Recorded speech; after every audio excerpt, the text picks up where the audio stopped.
My dad is beginning to act entitled to things I make.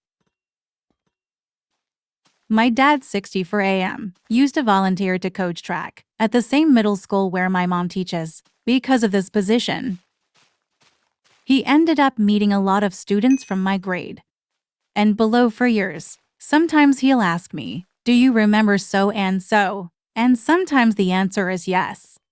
And sometimes the answer is no. I've gotten back into crocheting recently, and around mid-September Dad asked, "Do you remember John Smith, not real name? He was a year below you in high school." I tell him no, but to go on with what he's saying, he tells me that John Smith and his wife are having a baby and he thinks it would be nice for me to make a baby blanket for them. At first I happily agreed because I love babies and I already had the perfect yarn for it at home.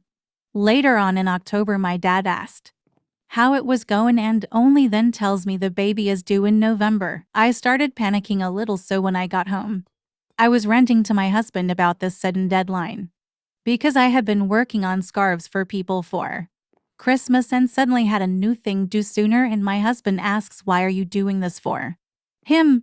Do you even know the guy?" I admitted that I didn't, and my husband said I didn't know my dad or this John Smith guy, anything, and that if my dad wants to give the guy a blanket so back, he can go buy one. I even pulled out my yearbooks from junior and senior years of high school. There was no John Smith in any of the greatest. I decided to not make the blanket. Cue this past Sunday, when my dad said I need that blanket, didn't ask, just said he needed it while we were out for lunch. I calmly said that I was working on Christmas scarves for people. Dad replied the baby is due in November, Christmas is in December. As if I didn't know this, I calmly said, "Dad, I don't even know the guy," and Dad got all frustrated and said, "Never mind. Just forget about it," with an annoyed tone.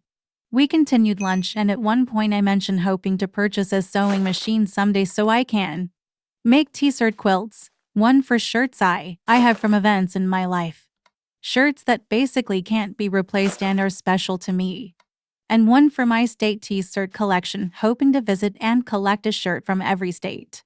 My mom mentions I can order some shirts online for states that I've been to but didn't get. Dad said if he'd known he would have grabbed me one. While he and my sister were in Minnesota last month, I thanked him but explained I wanted to visit the states myself. He grumbled something and then said, "You know what would be cool? A quilt made of all my t-shirts from insert favorite college football team," and smiles at me. At first I liked the idea and said, "If you can get them to me I'll try," but the more I think about it the more I don't like that. His attitude tends to be telling me to make things rather than asking if I can or even want to make them.